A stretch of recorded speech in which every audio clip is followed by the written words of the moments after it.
YouTuber சவுக்கு சங்கரை குண்டர் தடுப்புச் சட்டத்தில் சிறையில் அடைத்த உத்தரவை ரத்து செய்துள்ள சென்னை உயர்நீதிமன்ற நீதிபதிகள் சமூக ஊடகங்களுக்கும் ஒழுங்குமுறை விதிகளை கொண்டு வர வேண்டியது அவசியம் என கருத்து தெரிவித்துள்ளனர். சவுக்கு சங்கர் பொது அமைதிக்கு குந்தகம் ஏற்படுத்தியதாக குண்டர் தடுப்புச் சட்டத்தில் சிறையில் அடைக்கப்பட்ட நிலையில் அது குறித்த காரணங்களை உத்தரவில் தெரிவிக்கவில்லை.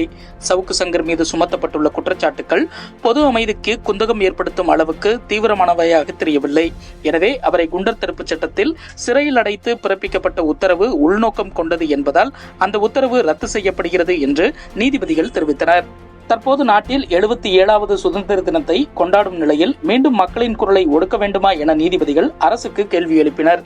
மேலும் வேறு வழக்குகளில் சவுக்கு சங்கர் தேவையில்லை என்றால் உடனடியாக அவரை விடுவிக்க வேண்டும் என்று நீதிபதிகள் பிறப்பித்த உத்தரவில் குறிப்பிட்டுள்ளனர். மத்திய உள்துறை அமைச்சர் அமித்ஷா வெளியிட்ட தகவல் ஒன்றில் வங்கதேசத்தில் நிலவும் சூழ்நிலையை அடுத்து இந்திய வங்கதேச எல்லையில் தற்போதைய நிலைமையை கண்காணிக்க மோடி அரசாங்கம் ஒரு குழுவை அமைத்துள்ளது. வங்கதேசத்தில் உள்ள இந்திய குடிமக்கள், இந்துக்கள் மற்றும் பிற சிறுபான்மை சமூகங்களின் பாதுகாப்பை உறுதி செய்வதற்காக அந்நாட்டில் உள்ள தங்களுக்கு இணையான அதிகாரிகளுடன் இந்த குழு தொடர்புகளை மேற்கொள்ளும்.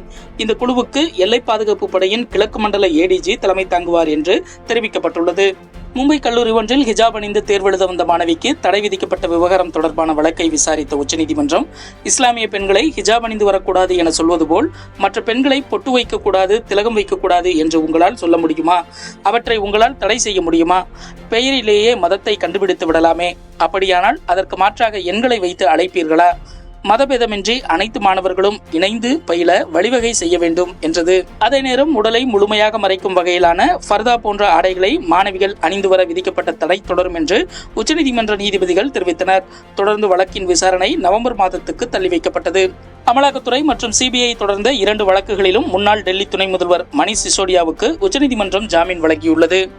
மக்களவைத் தேர்தலின் போது முதல்வர் மு க ஸ்டாலின் வெளியிட்ட அறிவிப்பின்படி கோவையில் சர்வதேச கிரிக்கெட் மைதானம் அமைப்பதற்கான விரிவான திட்ட அறிக்கை தயாரிக்க தமிழக அரசு டெண்டர் கோரியுள்ளது.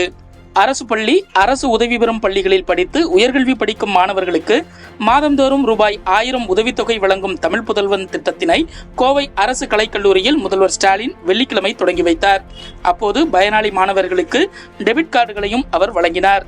உயர்கல்வியில் மாணவர் சேர்க்கையை அதிகரிக்கும் வகையிலும் அரசு மற்றும் அரசு உதவி பெறும் பள்ளிகளின் மாணவர்களை சாதனையாளர்களாக மாற்றவும் இந்த திட்டம் கொண்டு வரப்பட்டுள்ளது. 6 முதல் 12ஆம் வகுப்பு வரை அரசு மற்றும் அரசு உதவி பெறும் பள்ளிகளில் தமிழ் வழி கல்வியில் படித்து கலை, அறிவியல், பொறியியல், மருத்துவம், சட்டம் சார்ந்த படிப்புகளில் சேரும் மாணவர்கள் இந்த திட்டம் மூலம் பயன்பெறுவார்கள் என்று முதல்வர் ஸ்டாலின் கூறினார்.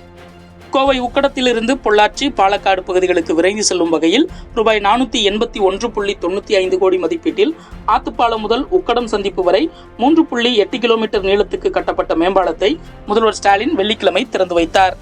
ஆம்ஸ்ட்ராங் கொலை வழக்கு தொடர்பான விசாரணைக்கு பாஜக நிர்வாகிகளில் ஒருவரான பால் கனகராஜ் எழும்பூரில் உள்ள தனிப்படை போலீசாரின் அலுவலகத்தில் வெள்ளிக்கிழமை நேரில் விசாரணைக்கு ஆஜரானார்.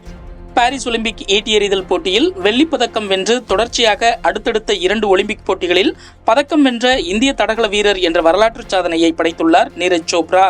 பெரும் எதிர்பார்ப்பை ஏற்படுத்திய பாரிஸ் ஒலிம்பிக் ஈட்டி எறிதல் இறுதிப் போட்டியில் பாகிஸ்தான் வீரர் அர்சத் நதீம் 92.97 மீட்டர் தூரம் என்ற ஒலிம்பிக் சாதனை தடத்துடன் தங்கம் வென்றார். மிக கடினமான இந்த போட்டியில் 2ஆம் இடம் பிடித்து வெள்ளிப்பதக்கம் வென்ற இந்தியாவின் நீரஜ் சோப்ரா எறிந்த ஈட்டியின் தூரம் 89.45 மீட்டர், 88.54 மீட்டர் தூரம் வீசிய கிரேனாடாவின் ஆண்டர்சன் பீட்டர்ஸ் வெண்கலம் வென்றார். மாநிலங்களவையில் நடந்த விவாதத்தில் சமாஜ்வாதி கட்சி எம்பி ஜெயா பச்சன் பேசும்போது மாநிலங்களவை தலைவர் ஜெகதீப் தன்கர் நீங்கள் திரைப்பட நடிகையாக இருக்கலாம் ஆனால் என்று குறுக்கிட்டு பேசினார். இதனால் எதிர்க்கட்சி உறுப்பினர்கள் கோபமடைந்து கடும் அமளியில் ஈடுபட்டனர். பின்னர் நாடாளுமன்ற வளாகத்தில் பேசிய ஜெயா பச்சன் மாநிலங்களவை தலைவர் ஜெகதீப் தன்கர் உறுப்பினர்களை மரியாதை குறைவாக பேசுகிறார். அவர் பயன்படுத்தும் வார்த்தைகளும் பேசும் விதமும் ஏற்க முடியாதவையாக இருக்கின்றன. நாங்கள் ஒன்றும் குழந்தைகள் அல்ல, பள்ளி மாணவர்களும் அல்ல, எங்களில் பலர் மூத்த குடிமக்கள். நாடாளுமன்றத்தில் ஜெகதீப் தன்கர் வரம்பு மீறி பேசுகிறார். அவர் பயன்படுத்தும் வார்த்தைகளை பொதுவெளியில் சொல்ல முடியாது. சில நேரங்களில் உங்களால் தொல்லையாக இருக்கிறது என கூறுகிறார். உங்களுக்கு புத்தி குறைபாடு உள்ளது என்கிறார். நீங்கள் திரைப்பட பிரபலமாக இருக்கலாம், அது பற்றி எனக்கு எந்த கவலையும் இல்லை என என்னை பார்த்து ஜெகதீப் தன்கர் கூறினார். நான் 5வது முறை நாடாளுமன்ற உறுப்பினர். நான் என்ன சொல்கிறேன் என்பது எனக்கு தெரியும். தற்போதெல்லாம் நாடாளுமன்றத்தில் பேசப்படும் முறை முன்பு இல்லாதது. என்னை பற்றி ஆட்சேபனைக்குரிய விதத்தில் பேசியதற்காக ஜெகதீப் தன்கர் மன்னிப்பு கேட்க வேண்டும் என்று வலியுறுத்தினார். இந்த செய்தியாளர் சந்திப்பின் போது காங்கிரஸ் நாடாளுமன்ற குழு தலைவர் சோனியா காந்தி உள்ளிட்ட எதிர்க்கட்சி எம்பிக்கள் உடன் இருந்தனர்.